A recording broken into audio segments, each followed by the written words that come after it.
મિત્રો આપણે ગયા લેક્ચરમાં એવું જોયું કે આશ્રુતિ એટલે શું અને એ આશ્રુતિની ક્રિયામાં જે ઉપયોગમાં આવે એ જે પડદો છે જેને આપણે કહીએ છીએ અર્ધ પ્રવેશશીલ પડદો, એની આપણે ગયા વખતે થોડી વિગતો જોઈ હતી કે એવા પડદા 4 પ્રકારના હોય: પ્રવેશશીલ, અપ્રવેશશીલ, અર્ધ પ્રવેશશીલ કે અર્ધપારગમી અને પસંદગીમાન પ્રવેશશીલ. એ પડદાઓના પ્રકારના નામ જ સૂચવે છે કે કઈ પ્રકારના પડદાઓ છે. દ્રાવણના બંને ઘટકોને પસાર કરે એટલે કે પૂરેપૂરું દ્રાવણ પસાર થાય એને કહેવાય પ્રવેશશીલ. જે કોઈને પસાર ના કરે મતલબ દ્રાવણ પસાર ના થાય એવા પ્રવેશશીલ. એના આપણે ઉદાહરણો જોયા હતા કૃત્રિમ અને કુદરતી પડદાઓના. પછી અર્ધપારગમ્ય એટલે એવા પડદા જે ફક્ત દ્રાવણના કુલ ઘટકો પૈકી અડધાને પસાર કરે. દ્રાવણના કુલ 2 ઘટકો છે, દ્રાવ્ય અને દ્રાવક. એનું અડધું એટલે 1. તો ફક્ત દ્રાવકને પસાર કરે, દ્રાવ્યને પસાર ના કરે એને કહેવાય અર્ધપારગમ્ય અથવા અર્ધ પ્રવેશશીલ પડદો. જેમ કે પાર્ચમેન્ટ પેપર, સેલોફેન પેપર અથવા તો કોષ રસ્ટર. અને પસંદગીમાન પ્રવેશશીલ પટલ એટલે અમુક જ પ્રકારના અણુઓને અમુક જ માત્રામાં પસાર કરે, અંદરથી બહાર કે બહારથી અંદર જેવી જરૂરિયાત. તો એને કહેવાય પસંદગીમાન પ્રવેશશીલ પટલ. પદાર્થની પસંદગી દર્શાવે, કયો પ્રકારનો પદાર્થ ગ્રહણ કરવો કે દૂર કરવો અને કેટલી માત્રામાં ગ્રહણ કરવો દૂર કરવો એ પસંદગી અને પડદા મારફતે મળે તેને કહેવાય પસંદગીમાન પ્રવેશશીલ પટલ. તો હવે આપણા જે વ્યાખ્યા છે એ વ્યાખ્યાને થોડી દોરીને સમય ટ્રાય કરીએ અને દોરીને સમજ્યા પછી આપણે એના આધારિત પ્રયોગ જોઈશું. જે પ્રયોગને આપણે ગયા વખતે કીધેલું કે થીસલ ફલનનો પ્રયોગ અને બીજો પણ પ્રયોગ છે સમય તો આપણે એ પણ જોઈશું. એ રસ સંકોચનનો પ્રયોગ છે. પહેલાં આપણે જે વ્યાખ્યા શબ્દોમાં લખી છે આપણે આખી વ્યાખ્યાને ચિત્રમાં મૂકવા પ્રયત્ન કરી અને સમજવા પ્રયત્ન કરીએ.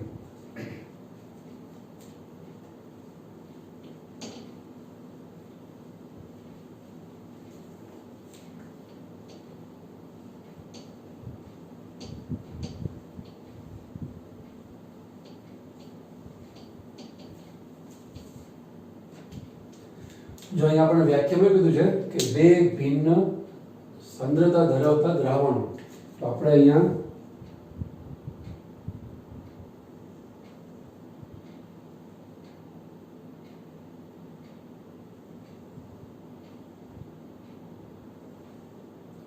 બે પાત્રમાં દ્રાવણો ભરીએ અને પાત્ર A કહીએ અને પાત્ર B કહીએ. આમાં જે દ્રાવણ છે એ આમાં જે છે એ જ છે, બંનેમાં આપણે મીઠાનું દ્રાવણ છે એ ભરીએ છીએ. બંનેમાં દ્રાવણ આપણે 1 લિટર ભરેલું છે એટલે બંનેની અંદર દ્રાવણનો પ્રકાર સરખો છે, દ્રાવણનું પ્રમાણ સરખું છે, પણ આનું સંકેન્દ્રણ છે 1 નોર્મલ છે, આનું સંકેન્દ્રણ છે 10 નોર્મલ છે. એટલે કે ભિન્ન સાંદ્રતા ધરાવતા દ્રાવણો. હવે શું કરવાનું છે આપણે વ્યાખ્યા પ્રમાણે એમની વચ્ચે અર્ધ પ્રવેશશીલ પટલ મૂકવાનો. તો આપણે 2 દ્રાવણને જોઈન્ટ કરી દઈએ પાઇપલાઇન વડે અને વચમાં અર્ધ પ્રવેશશીલ પટલ આપણે મૂકીએ. તો આ રહ્યો એ છે અર્ધ પ્રવેશશીલ પટલ. તો વ્યાખ્યા પ્રમાણે આશ્રુતિની ક્રિયા માટે એ જરૂરી બધું અહીંયા હાજર છે. 2 ભિન્ન સાંદ્રતા ધરાવતા દ્રાવણોની વચ્ચે આપણે અર્ધ પ્રવેશશીલ પટલ મૂકેલો છે. તો હવે થશે એ આ વ્યાખ્યા પ્રમાણે આશ્રુતિનું પરિણામ છે કે દ્રાવકના અણુ એટલે કે ફક્ત પાણીના અણુ એ મંદ દ્રાવણથી સાંદ્ર દ્રાવણ તરફ જશે. તો હવે તમે કહો જોઈએ અહીંયા પાત્ર A માંથી પાત્ર B માં દ્રાવક એટલે કે પાણી જશે કે B માંથી A માં જશે. દ્રાવકના અણુ એટલે કે પાણીના અણુઓ. તમારી સામે વ્યાખ્યા છે એ ચિત્રાત્મક વ્યાખ્યા પણ આપણે બનાવી અથવા તમને વ્યાખ્યા પ્રમાણે આઈડિયા આવી જાય કે A થી B તરફ જાય કે B થી A તરફ જાય. તો અહીંયા વ્યાખ્યામાં આપણે સમજાય મંદ દ્રાવણથી દ્રાવક હંમેશા સાંદ્ર દ્રાવણ તરફ જાય. તો અહીંયા આ 2 પૈકી મંદ દ્રાવણ A છે તો પાણી હંમેશા મંદ દ્રાવણથી સાંદ્ર દ્રાવણ તરફ જાય. અહીંયા પાણીની ગતિ છે આ રીતે A થી B તરફ જવા મળે. જો આપણે 10 નોર્મલ આ કરીએ, આ 1 નોર્મલ કરીએ અથવા 10 નોર્મલ રાખીને 20 નોર્મલ કરી નાખીએ તો આ મંદ થઈ જાય તો પાણીનું વહન જે થઈ જશે ઉલટું B થી A તરફ. જે સિદ્ધાંત છે, નિયમ છે એની રીતે કામ કરશે. જે તરફ દ્રાવણ મંદ હોય એ તરફથી પાણી કે દ્રાવક, જે તરફ દ્રાવણ સાંદ્ર છે એ પાણી ઓછું છે એ તરફ વહન શરૂ થઈ જશે. એ જે વહન થાય પાણી કે દ્રાવકનું એને કહેવાય આસુક્ય અથવા તો રસાકર્ષણ. તો આ ચિત્ર પ્રમાણે તમને વ્યાખ્યા રહી જવી જોઈએ કે જ્યારે બે ભિન્ન દ્રાવણો વચ્ચે અર્ધ પ્રવેશી પડદો મૂકવામાં આવે ત્યારે પાણી કે દ્રાવક હંમેશા મંદ દ્રાવણથી મંદ દ્રાવણ તરફ ગતિ કરે છે. આ વ્યાખ્યાના શબ્દો સિવાય બીજી રીતે પણ બોલી શકાય, પણ એ બીજા શબ્દોમાં અર્થ તો આ જ હોય કે પાણી હંમેશા મંદ દ્રાવણથી સાંદ્ર દ્રાવણ તરફ ગતિ કરે. હવે આ વ્યાખ્યા આધારિત એક પ્રયોગ આપણને આપેલો છે. એ પ્રયોગનું નામ છે થીસલ ફનેલનો પ્રયોગ. થીસલ ફનેલ એટલે એવી ફનેલ. ફનેલનો મતલબ થાય ગળણી. ફનેલ મતલબ ગળણી. આપણે જાણીએ છીએ કે ગળણી છે એ આ રીતે હોય, એનું મોઢું પહોળું હોય અને એક તરફ એકદમ સાંકડો ભાગ હોય. જે પહોળા માળાવાળો ભાગ છે એ શંકુ આકારનો હોય. તો અહીંયા આપણે આવી ગળણી લેતા નથી, આપણે લઈએ છીએ અહીંયા થીસલ ફનેલ, THISTLE. એને કહેવાય થીસલ ફનેલ અથવા તો થીસલ ગળણી. એમાં એનું મોઢું છે એ આ છીછરું અને એક સરખું ઊંડાઈનું હોય. અહીંયા કેવું છે, ઊંડાઈ ઓછી છે, અહીંયા ઊંડાઈ વધારે, અહીંયા ઘણી ઊંડાઈ છે, અલગ અલગ. અહીંયા પાછી ઓછી ઊંડાઈ, અહીંયા ઘટતી જાય, અહીંયા ઓછી ઘટતી જાય. તો એવું નહીં, એ તમે ગળણી આ રીતે લો, એક સરખી ઊંડાઈ આપણને જોવા મળે. તો આ પહોળા મોઢાવાળી ગળણી એને કહેવાય થીસલ ફનેલ. તો અહીંયા એ પ્રયોગનું નામ જ એટલા માટે પાડ્યું છે, આશ્રુતિનું નિદર્શન અથવા નિરૂપણ કરતો થીસલ ફનેલનો પ્રયોગ. અહીંયા આપણે એવી થીસલ ફનેલ લઈએ છીએ આ રીતે,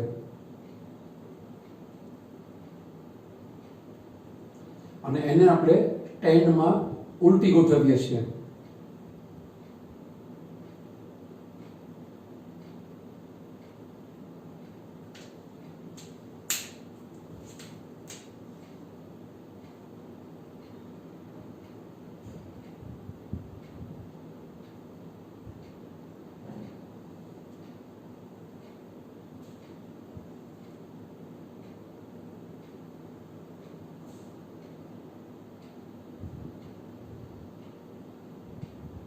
આ રીતે એની પર આવું અંકન હોય, જેથી એમાં જે આપણે દ્રાવણ ભરીએ એ દ્રાવણનું આપણે માપ છે એ કાઢી શકીએ.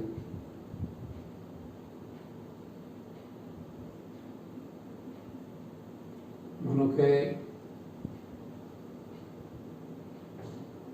આવું કંઈક માપ છે. તો એવી પહોળા મોઢાવાળી ગણીને આપણે સ્ટેન્ડમાં આવી રીતે ઉલટી ગોઠવીએ છીએ.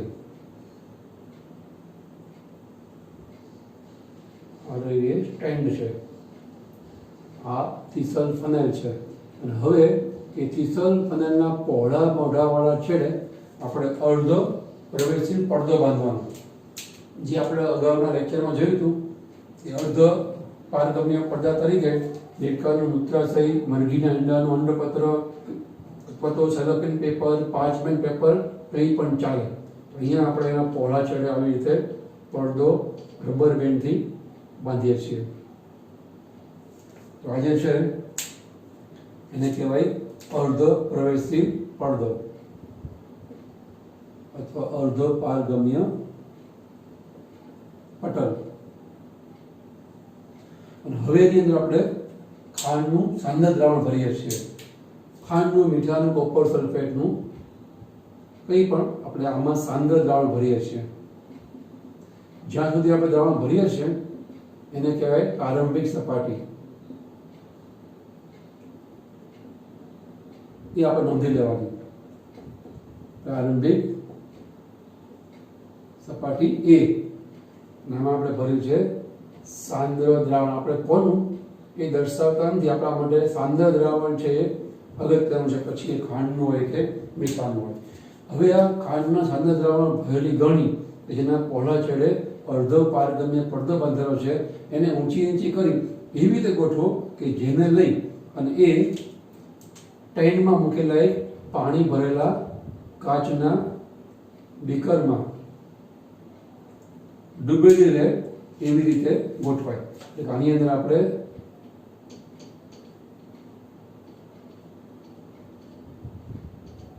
પાણી ભર્યું છે.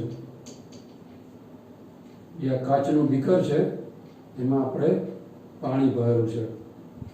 હવે તમે જો આસુતીની ક્રિયા થવા માટે જરૂરી જે કંઈ વસ્તુ જરૂરી છે બધી વ્યાખ્યામાં બધી અહીંયા હાજર છે. અહીંયા આસુતીની ક્રિયા છે એ શરૂ થઈ જશે. એમાં આપણે આ થીસલ ફનલનો ઉપયોગ કરીએ છીએ એટલે આને કહેવાય થીસલ ફનલનો આસુતીનું નિદર્શન કરવા માટેનો પ્રયોગ. હવે તમે જો વ્યાખ્યા પ્રમાણે શું આપણે કીધું છે કે બે ભિન્ન સંકેન્દ્ર ધરાવતા દ્રાવણો જોઈએ. તો તમે જો અહીંયા પાણી છે અને આમાં સાંદ્ર દ્રાવણ છે. હવે આ દ્રાવણ સાંદ્ર છે એનો મતલબ જ એવો કે આ મંદ છે. બે વ્યક્તિ ઊભા હોઈએ અને આપણે કે આનો પહેલો નંબર આવ્યો એનો મતલબ કે આનો બીજો નંબર છે. બે વ્યક્તિ પૈકી આપણે કે આ ઊંચી છે એનો મતલબ કે પહેલી વ્યક્તિ નીચી છે. આ વ્યક્તિ ભારે છે મતલબ પહેલી વ્યક્તિ હલકી છે. એમ આ બે દ્રાવણો પૈકી બીકરમાં રહેલું દ્રાવણ બહારનું અને ફનલમાં રહેલું અંદરનું દ્રાવણ પૈકી આ દ્રાવણ સાંદ્ર છે એવું લેબલિંગ કર્યું, નામકરણ કર્યું. એનો મતલબ ઓટોમેટિક એવો થાય કે પાણી છે એ સાંદ્ર દ્રાવણની સાપેક્ષે મંદ દ્રાવણ છે. તો આવી રીતે એક દ્રાવણ પાણી એ મંદ દ્રાવણ છે અને અંદરનું દ્રાવણ સાંદ્ર છે. એમની વચ્ચે અર્ધ પરાવર્તિત પટલ મૂકવામાં આવે તો આપણે મુખ્ય જ છે. બે દ્રાવણ અલગ પાડતો અહીંયા પડદો મૂક્યો છે, અર્ધ પારગમ્ય પડદો. તો આવું થશે તરત હવે દ્રાવકના અણુઓ એ મંદ દ્રાવણથી અંદ દ્રાવણ તરફ ગતિ કરે. તો હવે તમને આ જે વ્યાખ્યા આપણે ચિત્રમાં બતાવ્યું એની જેમ અહીંયા ખબર પડી જશે કે પાણી ક્યાંથી ક્યાં જશે, ફનલમાંથી બીકરમાં કે બીકરમાંથી ફનલમાં. તમને આઈડિયા આવી ગયો હશે કે અહીંયા દ્રાવણ સાંદ્ર અંદર છે અને મંદ દ્રાવણ બહાર છે. તો મંદ દ્રાવણ પાણી વધારે હોય અથવા અહીંયા પાણી છે એકલું અને અંદર દ્રાવણ સાંદ્ર છે, પાણી ઓછું છે, તો હંમેશા પાણી વધારે હોય ત્યાંથી ઓછી બાજુ ગતિ કરે. તો વ્યાખ્યા પ્રમાણે આ મંદ દ્રાવણ થઈ ગયું, આ દ્રાવણ સાંદ્ર છે એટલે દ્રાવક હંમેશા મંદ દ્રાવણથી સાંદ્ર દ્રાવણ તરફ ગતિ કરે. એટલે કે પાણી છે એ દ્રાવણની અંદર દાખલ થશે. એટલે તમે આ સેટઅપને, આ ગોઠવણીને થોડોક સમય રાખી મૂકશો તો ધીમે ધીમે પાણી દાખલ થવાને કારણે આમાં સપાટી ઉપર આવશે અને અમુક ટાઈમ પછી માનો કે અહીંયા આવીને અટકે છે. તો એ આપણું અવલોકન બી થઈ જાય. તો બીમાંથી એ બાદ કરો, અંતિમ જે સપાટી છે કઈ સપાટી આપણે જો પ્રારંભિક કહીએ તો આને કહેવાય બી એટલે અંતિમ સપાટી. એમાંથી પ્રારંભિક સપાટીનું એનું માપ બાદ કરો એટલે આપણને આસુતિ દરમિયાન કેટલું પાણી દાખલ થયું એ મળી જાય. જેટલો સમય તમારે રાખ્યો હોય એને તમે ભાગો હોય તમને પ્રતિ સેકન્ડે પ્રતિ મિનિટે આસુતિની ક્રિયા એટલે કે પાણી દાખલ થવાની ક્રિયા એ કેટલી થાય છે એ પણ તમને ખ્યાલ આવે.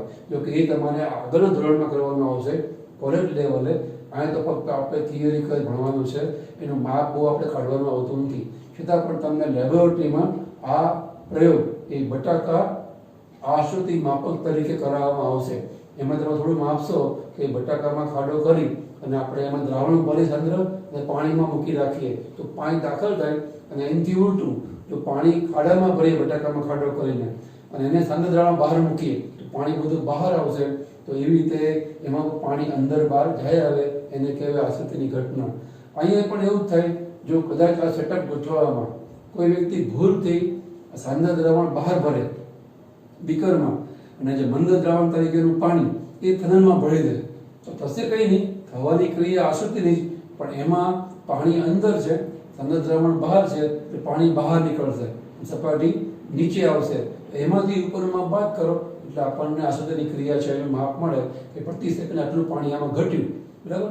તો ટૂંકમાં આવી રીતે વ્યાખ્યા પ્રમાણે થીસલ ફનલ દ્વારા પણ આ જે ઘટના છે આસુતિની આપણે બતાવી શકીએ.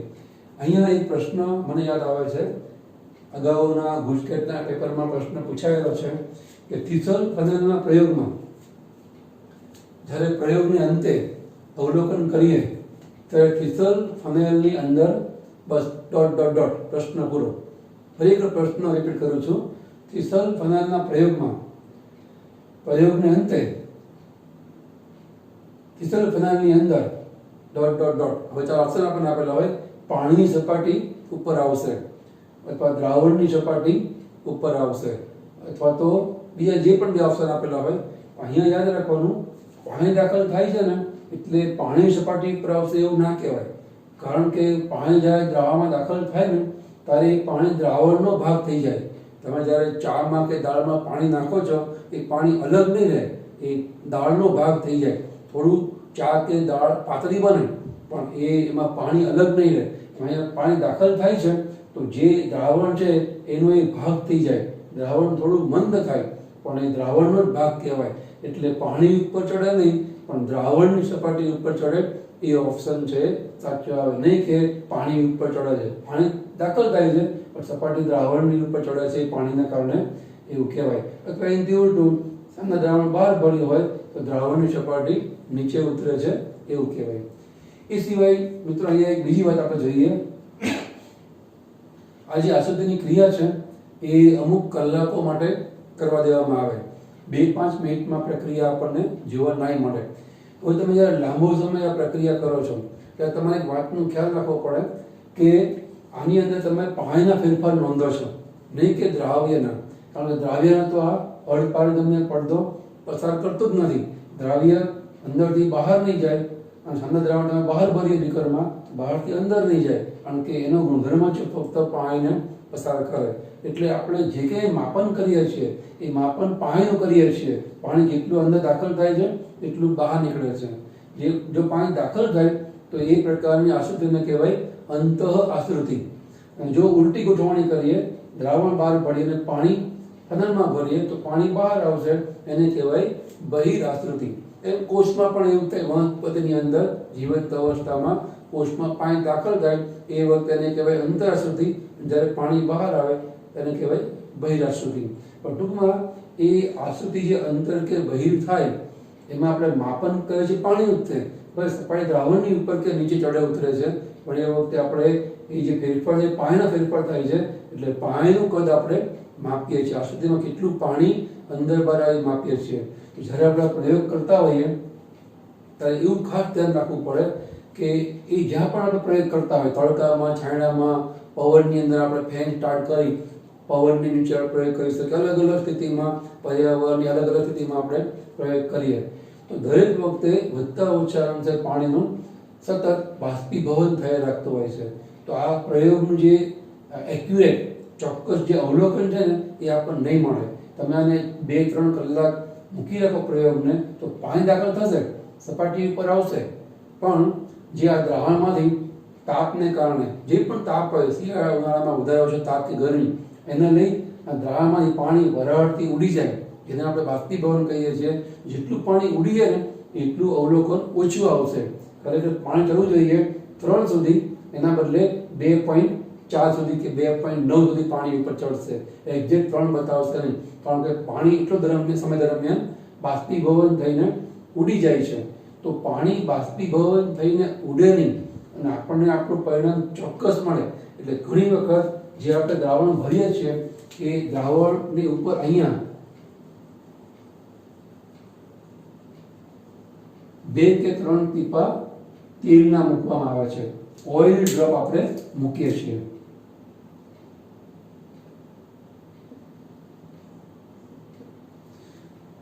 તેલ છે એનું બાષ્પીભવન બહુ સ્લો થાય અને માનો કે થાય તોય આપણે જેનું માપન કરવું છે પાણી, એનું બાષ્પીભવન તો નહીં જ થાય. એટલે પાણીનું બાષ્પીભવન અટકાવવા માટે થીસલ પેનલમાં જે આપણે દ્રાવણ ભરીએ છીએ એમાંથી પાણી બાષ્પીભવન ન પામે એ ઉપર આપણે થોડા તેલના ડ્રોપ નાખીને લેયર બનાવીએ, તેલનું પડ બનાવીએ, એને કારણે બાષ્પીભવન અટકી જાય. અને જે પણ 2-3 કલાકનો સમય માટે આપણે પ્રયોગ કરીએ એ દરમિયાન જેટલું પાણી દાખલ થાય એમાં આપણને એટલા જ પાણીનું અવલોકન એક્યુરેટ એટલે કે ચોક્કસ મળે. તો એ પણ એક આની અંદર આપણને સ્ટેપ છે, બુકમાં આપ્યો નથી પણ ખ્યાલ હોય તો પબ્લિક એક્ઝામમાં એમ્સ કે નીટ કે એમાં આપણને ખ્યાલ આવે. હવે મિત્રો એક છેલ્લી વાત, માનો કે પ્રયોગશાળામાં તમને પ્રયોગ કરવા માટે આપવામાં આવે છે અને બધા વિદ્યાર્થીઓ બીકરમાં પાણી ભરે છે, ફનેલમાં પડદો બાંધી અને દ્રાવણ ભરે છે અને પછી એમાં તેલના ડ્રોપ નાખે છે. પણ કોઈ એક વિદ્યાર્થી ભૂલથી સાંદ્ર દ્રાવણ બીકરમાં ભરે છે અને પાણી છે એ ફનેલમાં ભરે છે, ઉલટું કરે છે. એટલે એની અંદર આશ્રુતિની ક્રિયા રિવર્સ થવાની, પાણી બહાર નીકળશે, સપાટી નીચે આવશે. એટલે બધા કરતા એનો પ્રયોગ જુદી પ્રકાર દેખાય સરખો, પણ સન્ન દ્રાવણ બહાર છે અને મંદ દ્રાવણ તરીકેનું પાણી અંદરમાં છે. એટલે ઓલું એને ઉલટું આવશે, બધા ધનમાં આવે એને ઋણમાં આવે. ટૂંકમાં એની આશુતિ બહિર્પ્રકારની થવાની, પાણી બહાર નીકળશે એટલે વધારે આશુતિ થવાની, અંતર આશુતિ પ્રકારની આશુતિ થવાની. હવે એ વખતે એ વિદ્યાર્થી માનો કે એને દ્રાવણ બહાર પડ્યું, પાણી આમાં મૂકી, તો એ તેલના ટીપાઓ તો ક્યાં નાખશે? બીકરમાં જે સાદા દ્રાવણ છે એમાં, કે પાણી જે ભૂલથી એને આના બદલે આમાં ભરે છે એમાં? તમે થોડીક સેકન્ડ વિચારો કે એ વખતે ઓઇલ ડ્રોપ એ વિદ્યાર્થી ક્યાં નાખશે કે જે વિદ્યાર્થીઓ પ્રયોગની ગોઠવણી ઉલટી કરી છે? અંદર દ્રાવણ બીકરમાં ભર્યું, પાણી ફનલમાં ભર્યું. જો એ વખતે પણ મિત્રો ઓઇલ ડ્રોપ તો ફનલમાં જ રહેશે. તમે આમાં દ્રાવણ ભરો કે અહીંયા દ્રાવણ ભરો, આમાં પાણી ભરો કે દ્રાવણ ભરો, ઓઇલ ડ્રોપ તો પિસ્તોલ ફનલમાં જ આવશે. કારણ શું? એકદમ સિમ્પલ કારણ છે કે તમે જે માપન કરો છો એ માપન કોનું કરો છો? ફનલમાં પાણી દાખલ થાય છે કે ફનલમાંથી પાણી બહાર નીકળે છે, એ તમે માપન કરો છો. એટલે અહીંયા પાણી ભરો કે દ્રાવણ ભરો, તમે મેઝરમેન્ટ કે માપણી કરો છો દ્રાવણની વધઘટ કે પાણીની વધઘટની ફનલના જે અંકિત નળાકારવાળો ભાગ છે એમાં. એટલે ઓઇલ ડ્રોપ તો તમારે આ કિચન ફનલના અંકિત નળાકારવાળા ભાગમાં જ મૂકવાનું થાય. તમે એમાં ભલે ગમે તે દ્રાવણ સાંદ્ર કે મંદ ભરો કે ટૂંકમાં પાણી ભરો, કારણ કે આપણે માપ છે અહીંથી લઈએ છીએ.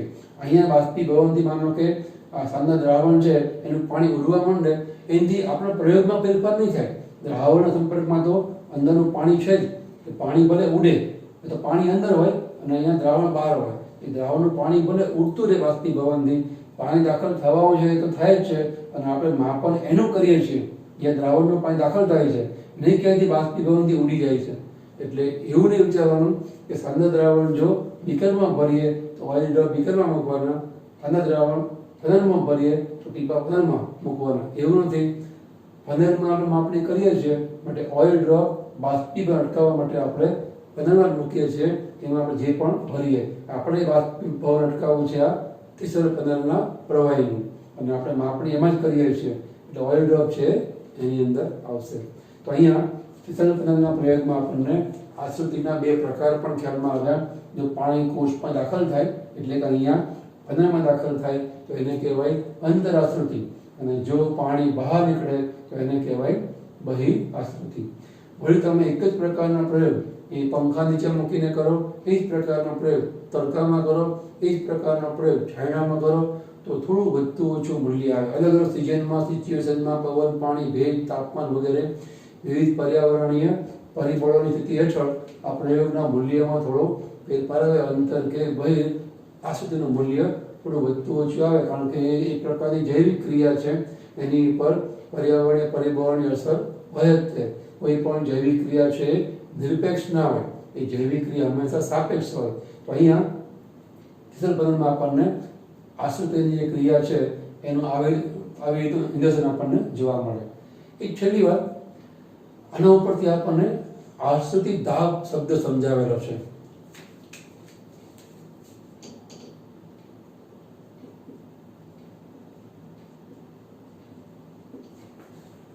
આશ્રુતિની ક્રિયા કે ઓસ્મોસિસ, અને આશ્રુતિ દાબ એટલે ઓસ્મોટિક પ્રેશર. તો આશ્રુતિના પ્રયોગના સંદર્ભમાં આશ્રુતિ દાબ એટલે શું? તો અહીંયા આપણે આપે છે જે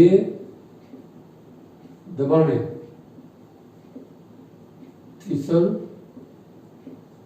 ફનલના પ્રયોગમાં જે દબાણે પાણીનો પ્રવેશ તીસર ફનલમાં અટકી જાય તે દબાણને આશ્રુતિ દાબ કહેવાય. તમે જો આપણે હમણાં કીધું એમ આ રીતે પ્રયોગને આપણે ગોઠવીએ છીએ. હવે જેવો પ્રયોગ શરૂ થાય એટલે પાણી દાખલ થશે, એને કારણે દ્રાવણ સપાટી ઉપર આવશે. અહીંયા સુધી માનો કે ઉપર આવે છે. આપણે એને ઉપર આવવા દેવી નથી, એટલે આપણે શું કરશું, અહીંયા એક પિસ્ટન મૂકી દઈશું.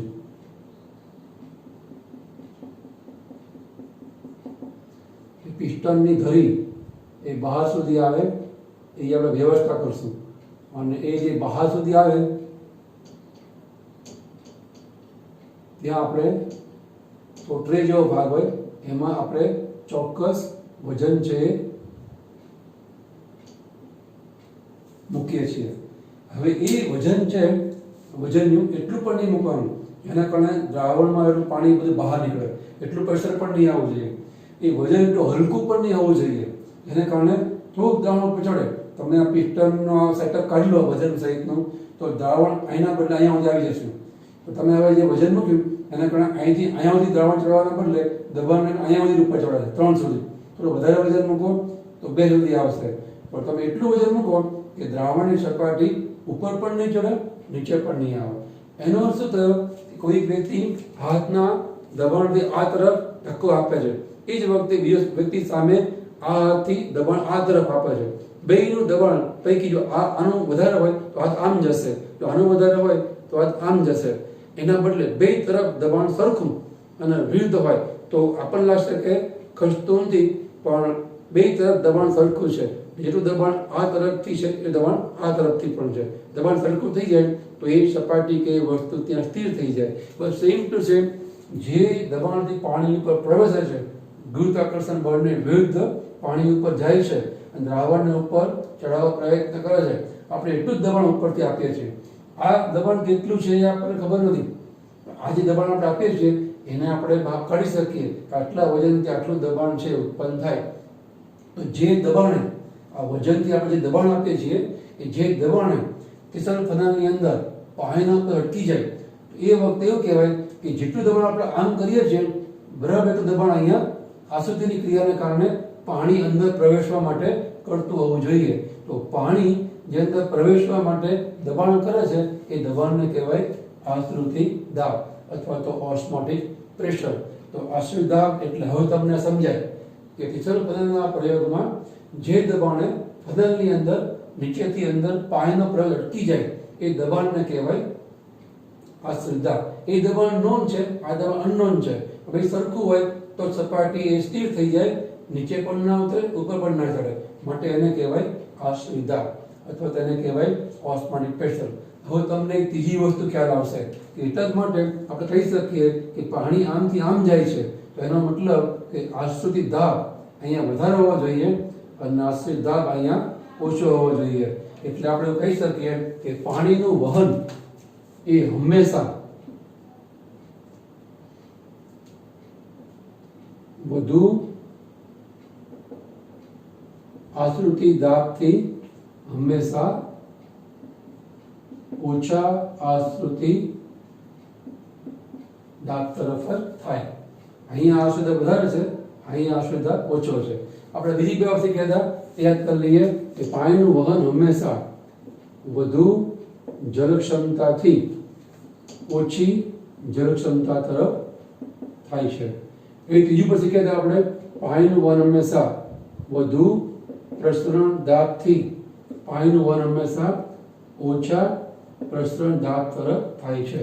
આપણે જેમ જેમ પાઠની અંદર આ સમજૂતી લેતા જઈશું એમ આ લિસ્ટ વધતું જ જશે. આપણને આ સમજણથી ખ્યાલ લેવો જોઈએ કે કેવી રીતે પાણી આમથી આમ વહન પામે છે. તો હવે તમને ખ્યાલ આવે કે અહીંયા આશ્રિત દાબ વધારે છે, અહીંયા ઓછો છે, માટે પાણી હંમેશા આમ જ જાય. જો ગોઠવણી આપણે ઉલટી કરીએ, પાણી છે અંદર ભરીએ, દ્રાવણ બહાર ભરીએ, એ રીતે પાણી બહાર નીકળશે, કારણ કે એ વખતે આશ્રિત દાબ છે અંદર પાણી હોવાને કારણે વધારે છે અને બહાર ઓછો છે. એની જોડે આ પણ તમે સમજાય, પાણી અંદર જાય છે એટલે બહારની બાજુએ પાણી છે બાજુએ આશ્રિત દાબ વધારે છે અને જળ ક્ષમતા વધારે છે. આવી રીતે હંમેશા આપણને પાણીનું વહન છે આ પ્રકારે જોવા મળશે. અહીંયા અંદરની બાજુએ આશ્રિત દાબ છે આપણને વધારે જોવા મળે, અહીંયા ઓછો જોવા મળે. એટલે આપણે અહીંયા ઉલટું લખ્યું છે, પાણીનું વહન હંમેશા ઓછા આશ્રિત દાબથી વધુ આશ્રિત દાબ તરફ થાય. અહીં તમને આશ્રિત દાબની વ્યાખ્યા આ ફનલના આધારે ખ્યાલ કદાચ આવે અને યાદ કદાચ ભવિષ્યમાં ના રહે. અહીંયા તમારે છે ને આશ્રુતિ દાબ છે એનો અર્થ સમજવાનો શોષક દાબ. તો હવે તમને ખ્યાલ આવે કે જેનું શોષણ વધારે હોય, તમે બે જણ બેઠા હોય સામ સામે અને ઉલટી ફૂંક ખેંચો, જેની ફૂંક વધારે જોરદાર હોય, ઉલટી ફૂંક, એ તરફ લોટ અથવા તો જે રબર કાગળ હોય એ વસ્તુ ખેંચાય. તો જેનું શોષક બળ વધારે હોય તરફ પાણી જાય, તો જેનું ઓછું હોય તરફથી વધારે શોષક બળ હોય તરફ વસ્તુ ગતિ કરે. તો અહીંયા એવી રીતે હંમેશા શોષક દાબ એટલે કે આશ્રિત દાબ, અહીંયા અંદરની બાજુ પાણી શોષાય છે એટલે શોષક દાબ મતલબ આશ્રિત દાબ એ વધારે છે બહાર રહેલા પાણી કરતા. એટલે એવું કહેવાય કે હંમેશા જે ચોથી વસ્તુ એ ઓછા શોષક દાબથી હંમેશા વધુ શોષક દાબ તરફ પાણીનું વહન થાય. આ ચાર વસ્તુ યાદ રાખવાની. આપણને ઘણી વખત પ્રશ્નમાં આવું કે કોઈ કોષમાં, કોઈ પ્રાણીમાં, દ્રાવણમાં શોષક બળ વધારે ઓછું છે, આશ્રિત દાબ વધારે ઓછો છે, તો આપણને ખ્યાલ આવવો જોઈએ કે પાણી હવે ક્યાંથી ક્યાં જશે. તો તીસરા પ્રધાનના પ્રયોગમાં આપણને આશ્રિતનો નિયમ સમજાવ્યો છે, રસાકર્ષણનું નિદર્શન સમજાવ્યું છે, એના દ્વારા આપણને આશ્રિત દાબની વ્યાખ્યા પણ સમજાવી છે, ખ્યાલમાં લેવી જોઈએ. હવે આ ક્રિયાને દઢાવતો હજુ એક પ્રયોગ છે, એ છે રસ સંકોચનનો પ્રયોગ. એ પ્રયોગ આપણને આવડે એટલે આશ્રિતની ક્રિયા એ આપણા દિમાગમાં બરાબર સમજાય કહેવાય. પછી એને આધારે એક જ્ઞાનના આધારે સમજતો આપણે કેવી રીતે વનસ્પતિમાં જળ શોષણ થાય, રસારોહણ થાય અને બાષ્પોત્સર્જન થાય. પ્રયોગ આપણી બુકમાં જે આપેલો છે થોડો વાંચજો, સહાયક સાહિત્યનો ઉપયોગ કરી એ સમજીને યાદ રાખવા પ્રયત્ન કરજો. આપણે નેક્સ્ટ લેક્ચરમાં જઈશું હવે રસ સંકોચનનો પ્રયોગ અને રસ નિસંકોચનનો પ્રયોગ. આપણે આ લેક્ચરમાં આટલું રાખીએ છીએ.